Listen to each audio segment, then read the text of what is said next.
In 1996, the US was introduced to a show known as Dragon Ball Z. From there, Dragon Ball Z became one of the most popular and profitable animes in history. However, my good friend Giancarlo from Subtitled Anime recently brought up an interesting opinion when he said that if DBZ aired today, it would be half as popular. So Giancarlo, please explain to all the Dragon Ball fans out there what blasphemy you put on Twitter. In the video, I'm gonna put it on there so everybody can see exactly what you wrote, like a freaking Trump tweet. Do it. And so explain to me, genuinely, why do you feel that if Dragon Ball Z aired in 2017, it would be half as popular? Because of the times. Because when DBZ came out, DBZ had a predominantly, it was mostly a kid. It's not a kid show, but young adolescents becoming teens were the ones watching it. And you watched it on Toonami when you got home from school. The way we watch anime is different. Like, kids are not going home and turning on Cartoon Network or Toonami or whatever to watch anime. Anime is now broadcasted late at night. And the way we find about anime is because we're on Twitter, we're on Facebook, we see what's hot, we see what's going. Oh, this is popular. A kid's not going to know, it's through merchandising and it's through popularity that kids see, oh, that's Luffy, oh, that's Naruto, oh, that's Goku. Because those animes came from a time where television was popular and anime was available at times and it was accessible to young people. Now, DBZ, and I know that you're going to bring up the point, well, Super crashed Crunchyroll, and it did. But DBZ... One of the only animes to do that, let me remind you, with One Piece on there, which is the biggest anime in Japan. DBZ is enormous, but remember that fan base is had. Like, you're not... Like, people aren't out here trying, like, DB Super for the first time, not knowing Dragon Ball Z. Like, that's a fan base that was groomed from youth. So if DBZ never existed, let's just say, because obviously without DBZ, anime is not what it is in America today. Let's just say that everything's the same, and DBZ, Crunchyroll just picked up this Toei animation show, and it's gonna Dragon Ball Z is coming up, updated anime. Let's say it has all the super animation and everything. It looks the same. Number one, I think you can agree, Frank. DBZ starts a little slow. Oh, and by far, like the one thing I will say this, Dragon Ball, the franchise as a whole, is not a very well written story. It's super, super basic. Because Toriyama himself, what a lot of people don't know is that he's a gag manga artist. He never really intended Dragon Ball to be like this serious, action-packed anime. So the storytelling is very basic. Here's your good guy, here's your bad guy, there's an altercation, and eventually good guy beats bad guy. So it's very simple, very dumbed down writing, which in today's age wouldn't go over as well. So I do agree with you. I don't agree with that. Like, I think people, I don't think Hero Academia is particularly the deepest thing in the world, but I like it. It's fun. It's charming. The characters are great.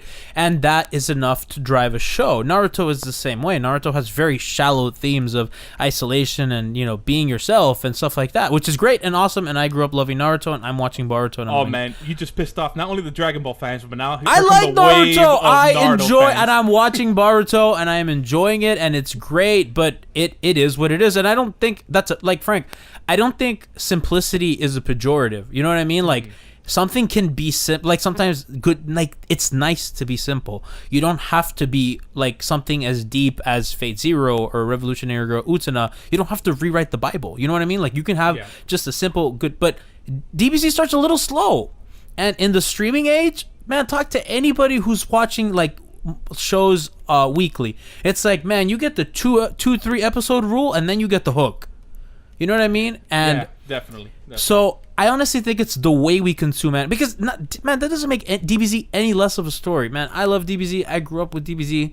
I love I'm excited for the new game, Dragon Ball FighterZ. You know what I mean? Like, I'm about this. I'm about this life. And I just think that the way we watch anime today would not allow a long-running shonen like DBZ, or even One Piece for that matter. I think if One Piece started today, I don't think it could be what it is, just because the changes. I don't know, man. One Piece is so popular. Like, again, with Dragon Ball, it has a fan base that has been groomed for it. In America, I don't know if One Piece would be the same. I know in Japan, In America, One Piece is dead. Funimation tried bringing back the dub version of it on Toonami recently, and they had to cancel it and bring in Tokyo Ghoul because it just wasn't working. Here in the West, One Piece is dead. No, I mean it's still the streaming numbers on Crunchyroll or Funimation, whoever the hell has the rights to it. I know that they're really, really good, but it's not DBZ or Naruto here. No, it definitely. But it's my argument to saying that Dragon Ball Z in general would be. I don't think it would be as popular as it is right now. I think that's almost impossible because you bring up an excellent point saying that the fan base was groomed from childhood. Even if you're not a fan of Super and the direction that Super is going in right now, you still tune in every Saturday night to watch the episode because your inner child is telling you got to watch it. It's a new episode of Dragon Ball. I need to know. Yeah, so you got to know. So in that aspect, I agree. I don't think it would be as popular, but I don't think it's just an anime that would just be another rollover anime. It's just an anime that would be tossed to the side. I think it would be popular. Don't get me wrong. I think Dragon Ball Z today would still be mega popular. It would still move a lot of merchandise. It would still move a lot of manga. It would still get a lot of spin-off movies. Maybe not as many, but it would get a lot. I just think that DBZ has ascended. Man, Frank, my parents know what DBZ is. Yes. My grandmother knows what DBZ is. You know what I mean? Like, I can go to we're from Miami, for those who don't know, so we have a big Hispanic culture. I can go to any abuelita on Calle Ocho, and they might know what DBZ is. Yeah. They're not knowing what One Piece is, or Hero Academia, or even Naruto. Yeah, what DBZ did for anime in the early 90s. If you're an anime fan, even if you don't like Dragon Ball and Dragon Ball Z, you better be thankful for what Dragon Ball Z did. Because if it wasn't for what they did in the early 90s, you wouldn't have the explosion of anime that you have nowadays, or at least it wouldn't be. We wouldn't have gotten it as fast as we did. And Frank, and we know even in South. I mean, we're from Miami. We know a lot of people that grew up in South America. In South America, they're watching this too. In Colombia, my friends that grew up in Colombia, they were watching DBZ, and they would always joke that the Frieza saga would reset after like Goku's about to turn Super Saiyan, and then they had to like get their Spanish dub, so then they'd restart from like the start of Namek, like. This was a global thing, in part produced because of the way television was done. And Frank, anime was still foreign to us. I think Pokemon. Yes. I don't even think Yu-Gi-Oh was a thing yet, and it was just pretty much DBZ and Pokemon as this. Oh my god, because cartoons kind of treat kids like children. Cartoons a lot of times don't, at least the cartoons that we had when we grew up, I think for the most part didn't respect our level of intellect and curiosity. And here comes DBZ that's asking questions, and they're doing things, and there's morality. Goku has to choose, has to do right or wrong, and it's like, and our Vegeta is going from good to bad, and what is it like, these characters are people, and they're negotiating a lot of different moving parts, and Pokemon as well. And that kind of like characterization in a cartoon was just like, we did not hear that. We had Ed, Edd n Eddy, which was just a gag episodic show, or Fairly Odd Parents, or Rugrats. You know what I mean? Don't be hating. No, I'm not. Listen, those are classics. But I'm just saying is that something with such a complex narrative was so foreign to us as kids that we see this and our minds are blown. Like, whoa. Yeah, obviously the action is what sold Dragon Ball. I mean, everybody in there. No, yeah, the fights, the yelling, all that. But I agree with you. Before that, we had as far as animation, it was very basic. It was very lowbrow, and then here comes Dragon Ball with all these complex situations, and obviously the fighting brought it over the top. Characters died. Like we didn't have that. Like they were like, Frank. Every fight had consequence. Yeah, you know what I mean? Like, we didn't see. And like as a kid, you're just like, oh my god, this is awesome. Like this, I've never seen this before. Yeah, but bringing it back to 2017, I want to bring some scenarios to you. If they were to premiere the same day, what will be more popular? I'm asking you right now: Dragon Ball Z or Boruto? Oh, deep. Well, Boruto, you're armed with a fan base of Naruto. Okay, so let's bring it back. DBZ or Naruto, if they were to air, they would premiere at the same time, the same day, same time, and you knew nothing about both animes, which one would be more popular? At the start or when it's all done? When it's all said and done.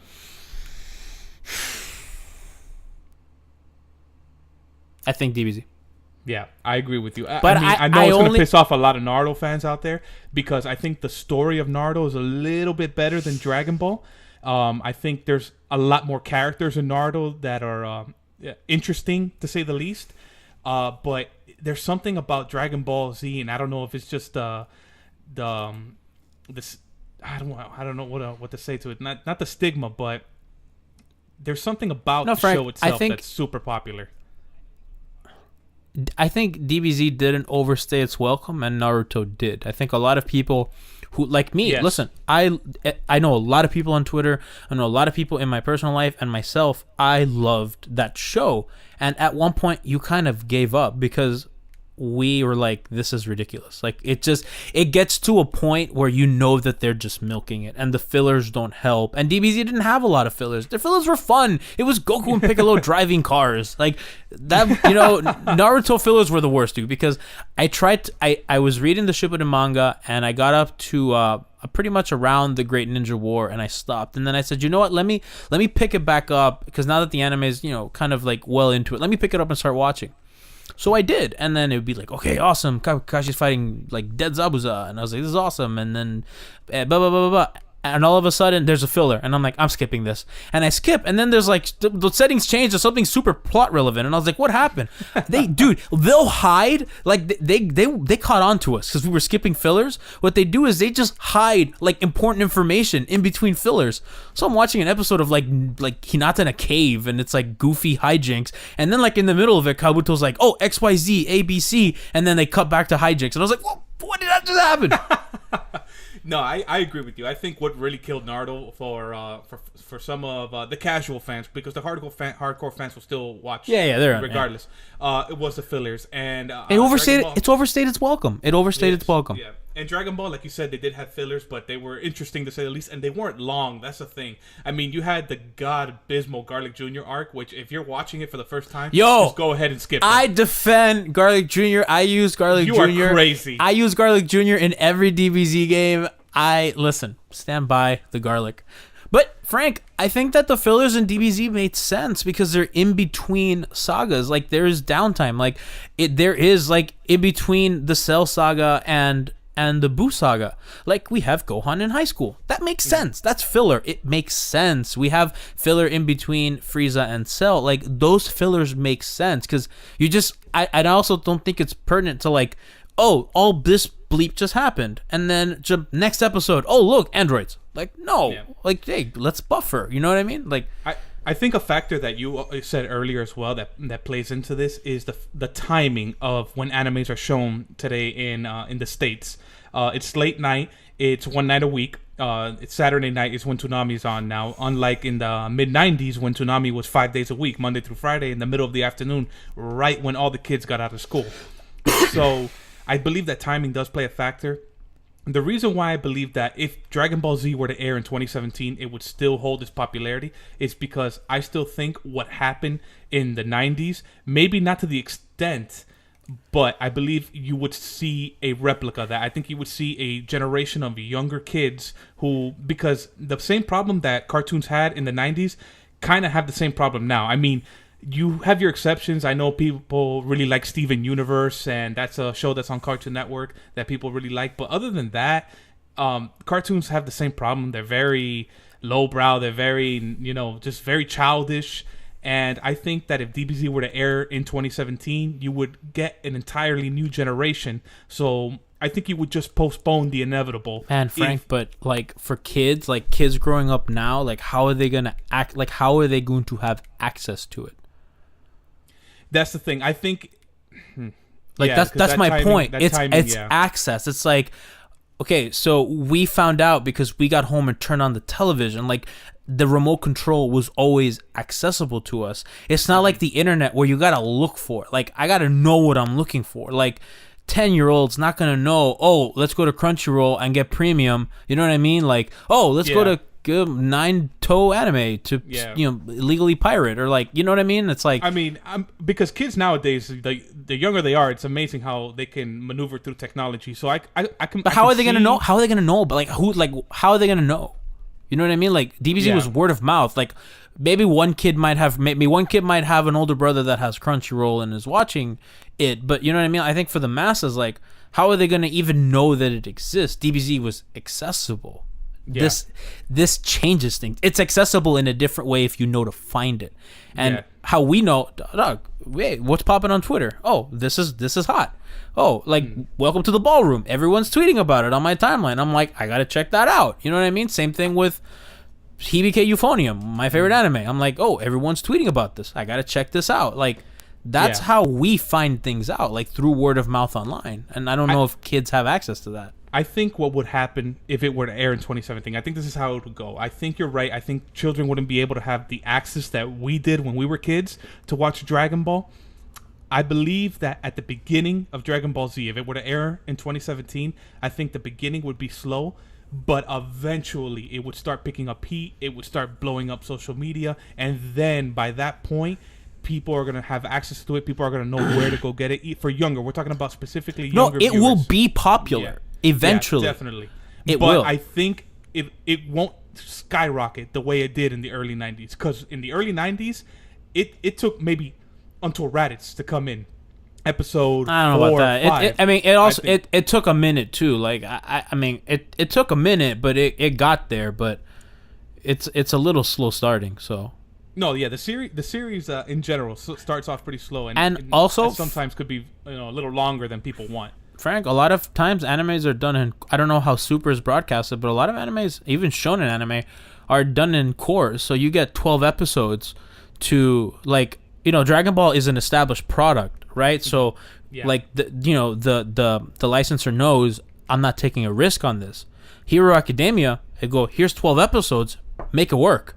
Like DBZ is not gonna be extended the luxury that it had early on. It's gonna be like what Toei, is gonna be. Okay, here's 12 episodes. Let's see how this works. And you gotta, you know what I mean? That is true. That is a major factor because I know that Super is one of the few animes that do not have episode list, like a seasonal episode list.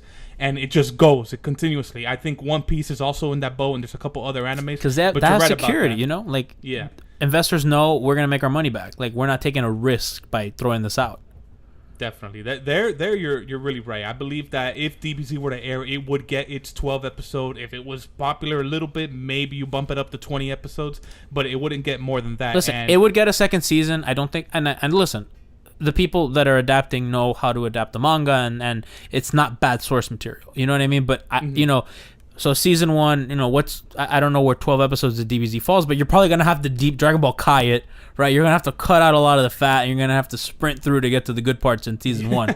You know what I mean? Like, and that's just reality, and that happens to so many shows, and that's why manga readers are always mad.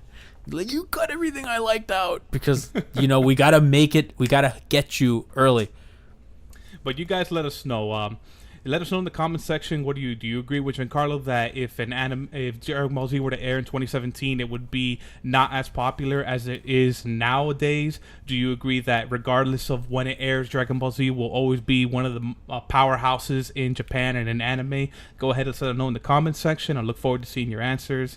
Giancarlo, thank you, man. I appreciate it. Even though, I'm a Dragon Ball fanboy, and I took disgusting what you said. I'm glad we had this debate. I'll have you on my show, and you can trash Hibike Euphonium, and we'll be even. There we go. There we go. All right, guys. Thank you so much.